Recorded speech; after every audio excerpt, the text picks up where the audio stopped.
అందరూ హరే కృష్ణ అంటే మంచి ఫస్ట్ నుంచి హరే కృష్ణ ఇంతేనా సౌండ్ ఇది? హరే కృష్ణ.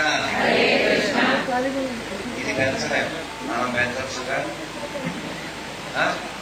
హరే కృష్ణ. చూసారా, 100 సంవత్సరాలు లేదు. ఈ పవర్తో పనిలే, మన పవర్ మన దగ్గరే ఉంటుంది. ఫ్యూజ్ కొట్టేసేలాగా ఎంతైనా సౌండ్ కాదు. అందరూ రెడీ చేసి పెరుగుతున్నా. అరే అబ్బా ఎంత బాగుంది, ఇలాంటి వచ్చేవాడు వస్తా బాగుంది. ఎప్పుడైనా కలువలు వికసించినట్టుగా ఉంది కదా చక్కగా. హరే కృష్ణ హరే కృష్ణ కృష్ణ కృష్ణ హరే హరే హరే రామ హరే రామ. నువ్వు చెప్పకూడదు, దీని సౌండ్ పెంచాలి, వాళ్ళే చెప్పాలి. హరే కృష్ణ హరే కృష్ణ కృష్ణ కృష్ణ హరే హరే హరే రామ హరే రామ రామ రామ హరే హరే. శ్రీ ఛాయా సోమేశ్వర స్వామికి, శ్రీ రాజరాజేశ్వరి నాయకి, వేట్లపాలెం భక్త బృందకి, వేట్లపాలెం మాతృమూర్తులకు నమః పార్వతీ పదయే. హర హర మహాదేవ. జై శ్రీరామ్. చాలా సంతోషంగా ఉంది మిమ్మల్ని అందరినీ ఇంత చక్కగా, అంటే మీరు ఎదురు చూడడం, మిమ్మల్ని అందరినీ చూసేసరికి మా పడలేకపోయింది. రోడ్డు అసలు బాగోలేదు, 1.5 గంట పట్టింది. కారు మంచిదైనా, డ్రైవర్ మంచివారైనా ప్రయాణం చాలా అలసట కలిగించింది. కానీ మిమ్మల్ని అందరూ ఇలా అభిమానంతో, ఆసక్తితో, భక్తితో మీరంతా ఎదురు చూస్తూ ఉంటే, వాస్తవానికి మొన్న ధర్నాలో అరిచి, రథం లాగేటప్పుడు అరిచి, ఇంకో రథోత్సవంలో అరిచి, ఉపన్యాసాలు చెప్పి, ప్రయాణాలు చేసి గొంతులో బలం లేదు. అయ్యో పాపం, ఇప్పుడు వేట్లపాలు వెళ్తే వాళ్ళు వేటాడేస్తారేమో అనుకున్నాం. కానీ బలం మనదా? బలం మనదేనా? మనం చేసేదంతా మన గొప్పే. అందుకని ఎప్పుడైనా మనస్సు ఎప్పుడైనా అలా కదులుతుంది కదా. ఎవరో ఏదో అన్నారు, ఆ మాటకి కుంగుతాం కదా. ఎక్కువ అంటే లొంగుతాం. ఎంత గొప్పవాడికైనా మనస్సుని పదే పదే అంటే బాధ పడతాడు, మనం ఇంకా తొందరగా పడతాం. అలా బాధ కలిగినప్పుడు మీరు మనస్సుతో చెప్పవలసిన మాట, బలమెవ్వడు బలహీనులకు, బలమెవ్వడు కరిరాజుకు, బలమెవ్వడు సుగ్రీవాదులకు, బలమెవ్వడు పాండురాజ సుతుల భార్యకు, బలమెవ్వడు నీకు నాకు నిజముగా కృష్ణ. చెప్పండి, లోకంలో ఉన్నవాడా మనకి బలం ఇచ్చేవాడు? లోపల ఉన్నవాడా? లోపల ఉన్నవాడేగా. కానీ మనం ఆధారపడేది లోకంలో ఉన్న వాళ్ళ మీద ఆధారపడతాం. ఎవరైనా మనని గౌరవిస్తారు అని సిద్ధపడి వెళ్ళి వాళ్ళు గౌరవించకపోతే మనసంతా పాడైపోతుంది. మళ్ళీ ఆవిడ గురించి ఈవిడితో చెప్తాం, ఆవిడతో చెప్పుద్ది. నీ బాధ ఏమన్నా తీరుతుందా? అదేదో ఆయనకే చెప్తే పోద్దిగా. ఆ లోపల ఉన్న ఆవిడికి చెప్తే సరిపోతుందిగా. మీరు గమనించారా, రాముల వారితో చాలా చెప్పాడు, పని అవ్వలేదు. ఏం చెప్పాడు తర్వాత? నన్ను బ్రోవ బ్రోవమని చెప్పవే సీతమ్మ తల్లి నన్ను బ్రోవమని చెప్పవే. ఎవరి కూతురు సీతమ్మ? జనకుని కూతుర జనని జానకమ్మ నన్ను బ్రోవమని చెప్పవే. అయినా పని అవ్వలేదు. మీకు చాలా మందికి తెలియకపోవచ్చు, కానీ మంగళపల్లి బాలమురళీ కృష్ణ గారు ఈ జిల్లాలోనే పుట్టారుగా. ఆయన ఇంకో కీర్తన ఉంది ఇలాంటిదే, ఇంకా దీనంగా ఉంటుంది, బాగుంటుంది. రామచంద్రులు మాపై చలము చేసినారు సీతమ్మ చెప్పవమ్మా.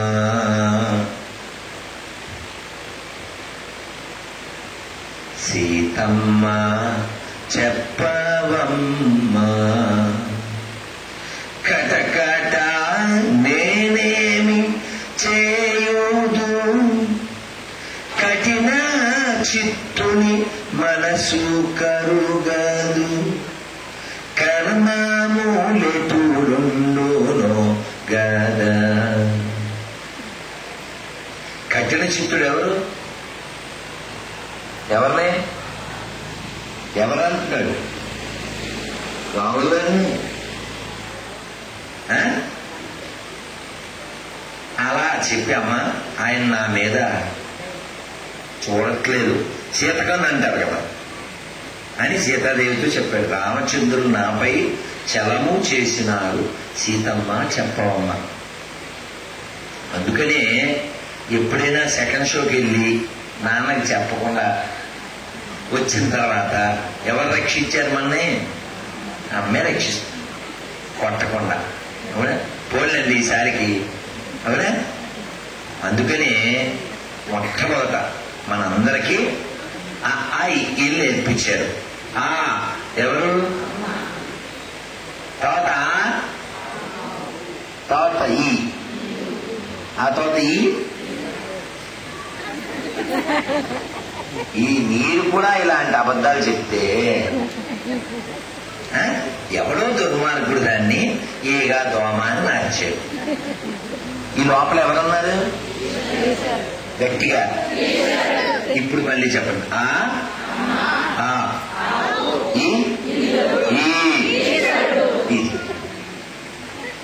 ఈ నాలుగిట్లో మొత్తం ఫ్యాన్ పెట్టి గాలి ఎక్కువ గోళ ఎక్కువ. అది ఒకటి కట్టేసుకుందా పని చేయి. ఇంతమంది ఫ్యాన్స్ ఉన్నారు, ఈ ఫ్యాన్ లేకపోయినా పర్లేదు.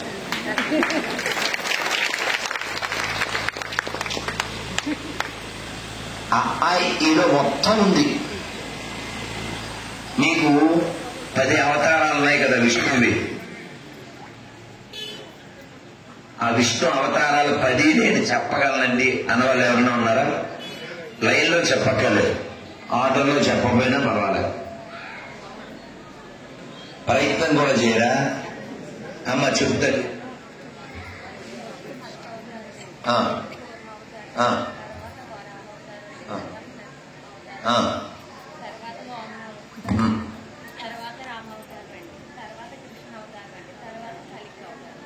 పద 8 వచ్చినట్టుగా. ఏం పేరమ్మా? మీ పేరురా? వెరీ గుడ్ తల్లి. మీ పేరు? అమ్మమ్మ తులసి. నేను ఉన్నాను అలసి, మనం అంతా ఉన్నాం కలిసి, మిగతావాడి కలిసి. తల్లి, మా తల్లి గట్టిగా. చాలా సంతోషం తల్లి. ఎలా చెప్పారు? మీకు ఎలా తెలుసు?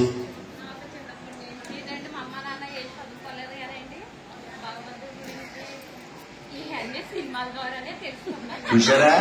మళ్ళీ కొట్టండి. జోక్ కాదు, సినిమా చాలా ప్రభావవంతమైంది. మంట అయిపోయే.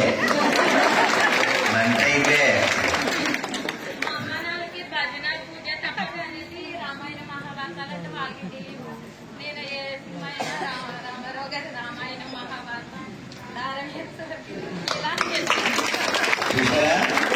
సినిమా మంచికి వాడితే ఇది రిజల్ట్. చెడుగు ఆడితే ఎలా ఉందో మన ఇన్స్టాగ్రామ్ లో గ్రామాల్లో చూడొచ్చు. చాలా సంతోషం తల్లి.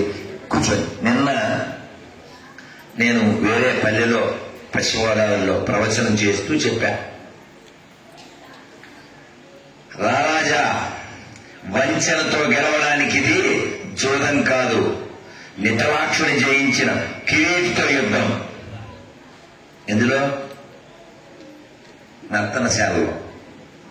ఈ మాట చెప్పాను ఎందుకంటే మనకి చదవడం ద్వారా, వినడం ద్వారా మన పెద్దలు మన యొక్క ధర్మాన్ని బోధించేవారు. కాలక్రమంగా అలా ముందుకెళ్తూ సినిమా అనే మాధ్యమం, దానికి ముందు నాటకం, హరికథ, బుర్రకథ, ఇవన్నీ మనల్ని మేలుకొల్పడానికే పనికొచ్చింది. సినిమా తెర అడ్డం కట్టి రోడ్డు మీద ఆ చిన్న లైట్ ఉండేది ఎర్రగా, దాన్ని కనెక్షన్ కట్ చేసి రేపు ఆఖరి రోజున 2 సినిమాలు వేస్తారు. ఎంత ఆశో! ఒక్కో సినిమా 3.5 గంటలు. ఓ అట్టో, లేకపోతే ఒక గోని పట్టో, ఓ బట్టో పట్టుకుపోయి అక్కడ సీట్ రిజర్వేషన్. అది చూసేద్దామని ఆశ. కొంచెం చూసి పడుకునేవాళ్ళం. పిల్లలం కదా, కొంతవరకు చూసి పడుకునేవాళ్ళం.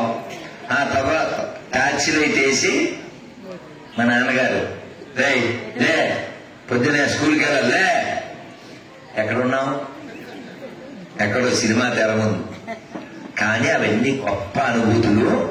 అలాగే లవకుశ చూసాం, అలాగే వాల్మీకి చూసాం, అలా పాండాక మహత్యం చూసాం.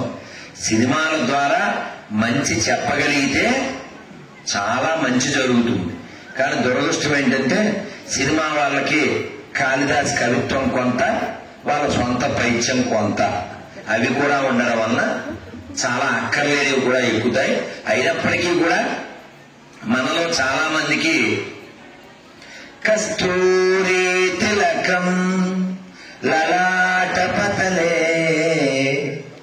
వక్షస్థలే కౌస్తుభం నాసాగ్రే నవమౌక్తికం కరతలే వీణం కరే కంకణం కట్వాంగే హరిచందనం చ తిలకం గోపస్త్రీ పరివేష్టితో విజయతే గోపాల చూడామణి విజయతే గోపాల చూడామణి. ఎక్కడ విన్నాం ఇది? కదా కదా మనం ఎంత అదృష్టవంతులు అండి. మంచి కాలం కదా. ఒక 30 ఏళ్ళు వెనక్కి వెళ్తే ఒకరి ఇంట్లో పెళ్లి అయితే ఆ పెళ్లి పనులు చేయడానికి ఊళ్ళో అమ్మలక్కలంతా వచ్చేవారు.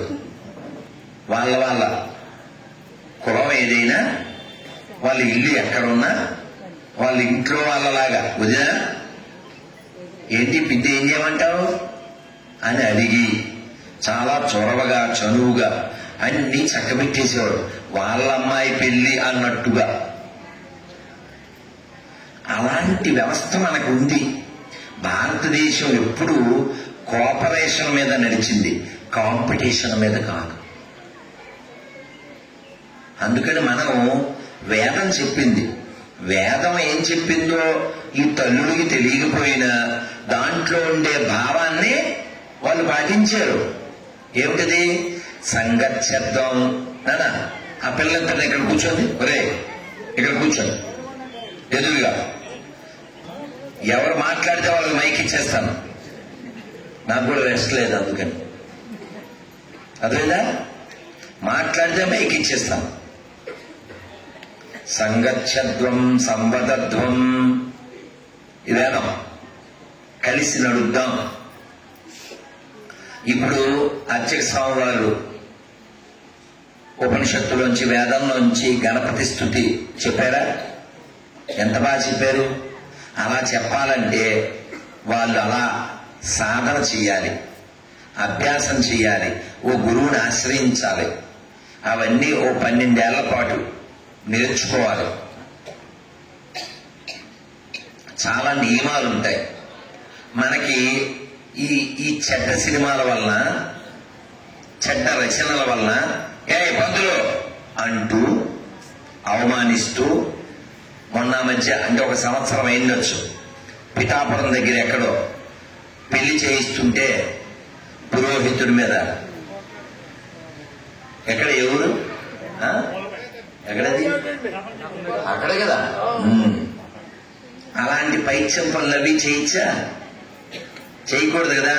శాస్త్రం ఏం చెప్తుందంటే అర్చకో హి స్వయం విష్ణు చరరూపీ న సంశయ.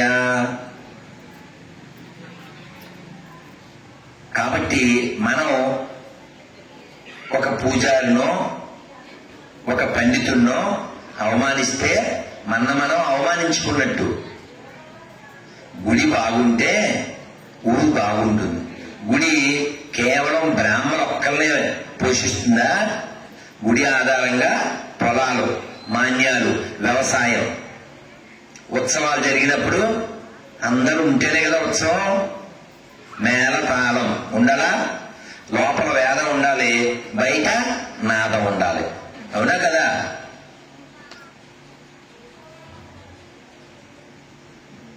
సౌండ్ చేయకన్నా.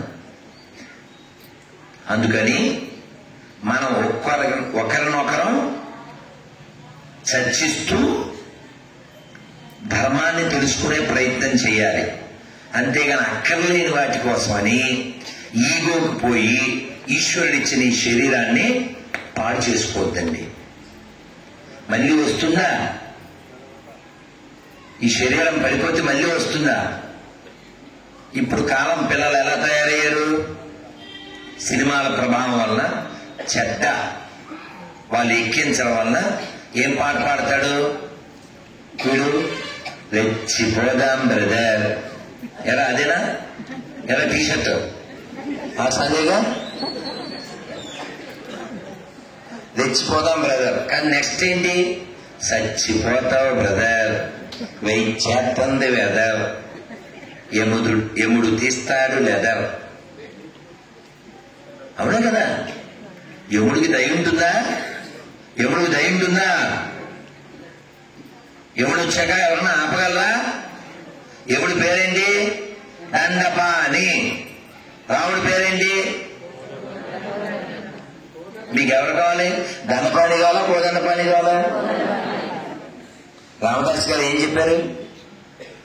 పలుకే బంగారమాయేరా అండి. మీకు వచ్చు కదా? ఎంతమందికి వచ్చు? పడింది. 1 2 3.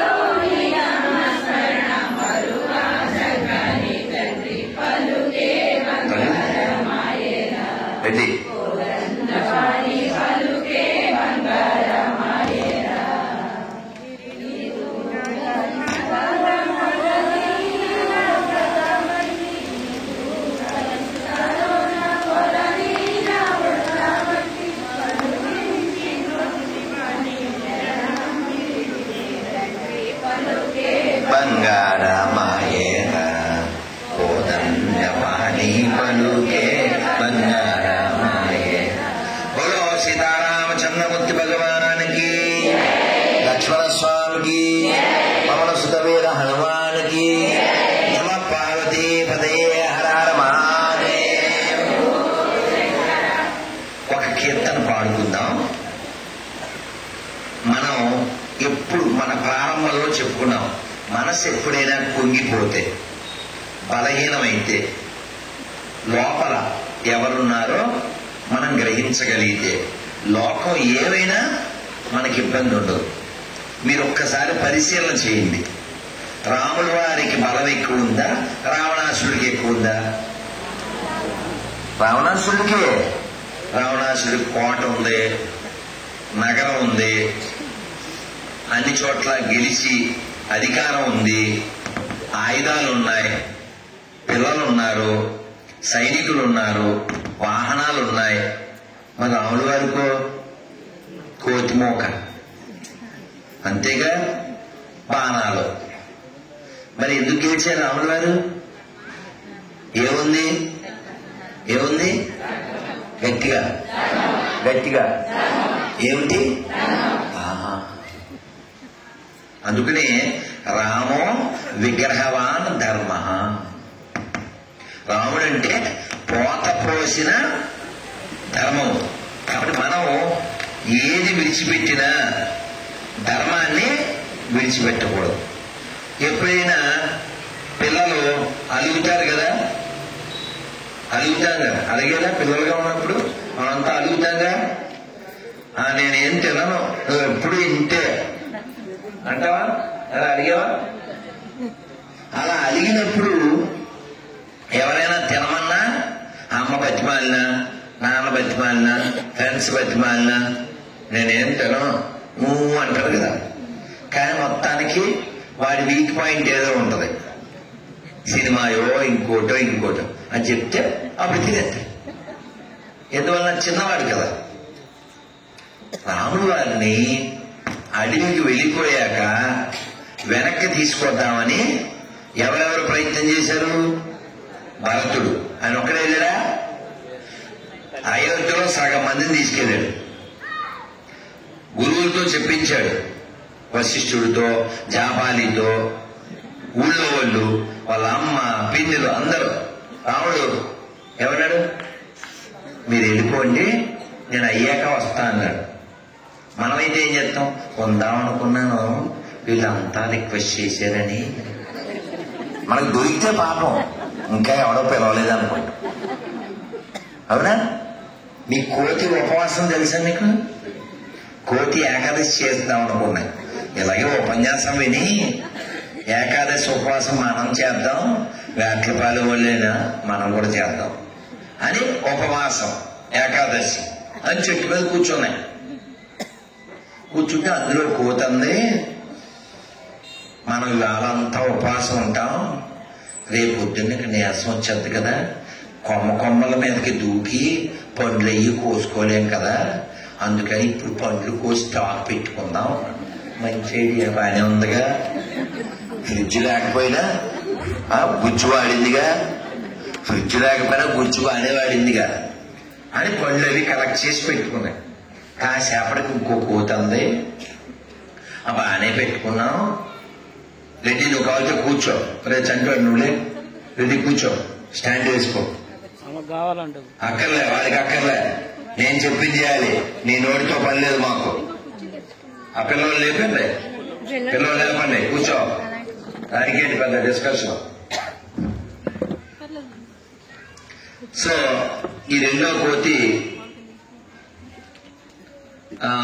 మరి రేపు మనం చాలా అలసిపోతాం కదా, చేతులు ఆ పండ్లు దగ్గర నుంచి ఇక్కడ దాకా రావాలంటే బలం ఉండదు కదా, అందుకని పండ్లు ఇలా పట్టుకోవచ్చు. Plan B. కాసేపు ఆగాక ఇంకో కోతి అంది, రేపు మనం చేతులతో తొక్క కూడా వలవలేం కదా, ఒలిచి అలా పట్టుకుందాం, రేపు అలా సూర్యుడు రాగానే తినేద్దాం. ఇది బాగానే ఉందిగా ఐడియా అని అన్ని రెడీగా పట్టుకున్నాయి. ఇంకో కోతి అంది, రేపు చాలా నీరసం వచ్చేది, మనకి ఓపిక ఉండదు, పళ్ళు ఇలా ఎలా అనలేము, నవిలేసి రెడీగా ఉందాం, చూడు రాగానే అయిపోయింది. ఇంకా ఏకాదశి ఇంకేముంది కదా, అయిపోయింది ఏకాదశి. అలా ఉంటుంది, అట్టు ఉంటుంది మనతో అని అంటాడు కదా, అలాగా దేనితోని అంతోని అన్నట్టు. వివేకానందుడు వచ్చాడు, అలాగే తప్పనిసరి. సో కాబట్టి మన మనస్సు ఎటువంటిది, దేంతో పోల్చారు? కోతి. మామూలు కోతి కాదండి, పిచ్చెక్కిన కోతి. మళ్ళీ దానికి తేలి పుట్టింది. దానికి ఎవడో సార పోసాడు, దానికి వెనకాల టాటా కట్టిని పెట్టారు. ఇంకేముంటది, ఇంకా చూసుకో. అదే మన మనస్సు. కాబట్టి ఈ మనస్సుని కూల్గా ఉంచాలంటే దానికి వైరాగ్యం. వైరాగ్యం అంటే ఏంటి? వైరాగ్యం అంటే విరాగము అంటే కోరిక, అది కావాలి అని లేకుండా ఉండడం.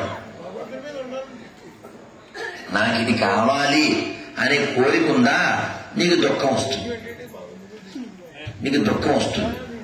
దుఃఖం రాకూడదంటే అసలు దేని మీద ఆశ ఉండకూడదు.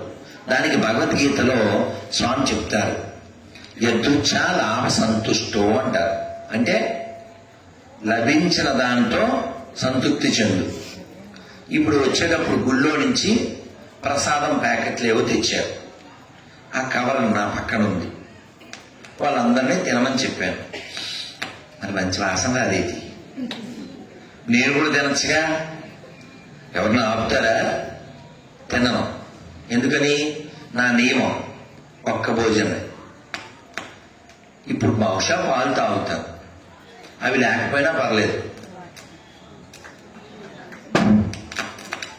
కాబట్టి మనస్సు చెప్పుద్ది, ఏం పర్లేదు, అలసిపోయిగా ఎంతసేపు ప్రయాణం చేశారు, మళ్ళీ ప్రయాణం చేయాలి, మధ్యలో ఉపన్యాసం, ఏం పర్లేదు, వాళ్ళతో పాటు 2 దోశలు 2 చపాతీలు, అది ఉపన్యాసం ఎత్తదే. మనస్సు చెబుతుంది, కానీ మనం చెప్పాలి దానికి. మనం చెప్పిందల్లా చేయకూడదు. అది తినమన్నదని, అది కొనమన్నదని, అది చూడమన్నదని, అవన్నీ చేస్తే నష్టం ఎవరికి? ఆత్మకి నష్టం. ఎంత పతనం అయిపోతామంటే, మీరెవరైనా భాగవతం పేరు విన్నారా? విన్నారుగా? మా ఇంట్లో ఉంది అన్న వాళ్ళు ఎవరైనా ఉన్నారా? అమ్మో రెడ్డి తిప్పుడానా, ఎంతమంది పుణ్యాత్ములు, 5-6 మంది ఉన్నారు భాగవతం గట్టిగా చదవడం వాళ్ళకి. మా ఇంట్లో భగవద్గీత ఉన్నాను, ఎక్కువ చేతులు వస్తాయి, తిప్పు రెడ్డి అది చూసావా? అమ్మో రెడ్డి తిప్పుడానా, ఎన్ని చేతులు చూసారా? ఇంకో ప్రశ్న అడుగుదాం. నాకు ఏదో ఒక్క శ్లోకం వచ్చింది, ఏదో ఒక దాంట్లోది ఒక్క శ్లోకం వచ్చాను చేత, ఏదో శ్లోకం, ఒక్కరు 2 ఏదో శ్లోకం మీరు చెప్పండి అమ్మా తల్లి. ఒక్క శ్లోకం ఏదో ఏదైనా మరి ఒక్క శ్లోకం. ధర్మక్షేత్రే కురుక్షేత్రే సమావేత యుత్సవః మామకా పాండవచ్చైవ కిమకుర్వత సర్వస. సంజయ, మీ పేరమ్మా? వీరవేణి. వీరవేణి గారు, జై శ్రీరామ్. ఇటువైపు ఇంకెవరికైనా ఒక శ్లోకం, అది కాకుండా అదే చెప్పకూడదే, చెప్పమ్మా కొంచెం గట్టిగా. మధ్యాహ్నం భోజనం గుర్తెచ్చుకుని, రాత్రి భోజనం గుర్తెచ్చుకుని, నేను మధ్యాహ్నం గుర్తెచ్చుకుని, మార్నింగ్ టిఫిన్ గుర్తెచ్చుకుని.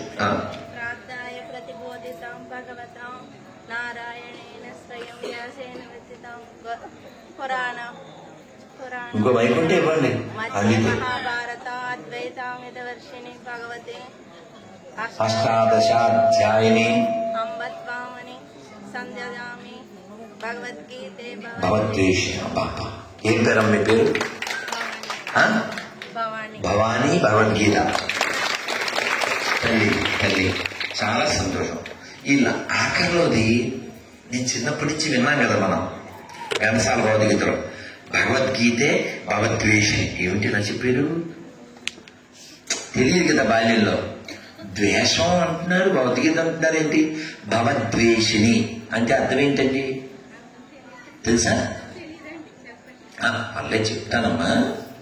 భవము అంటే తెలుసా?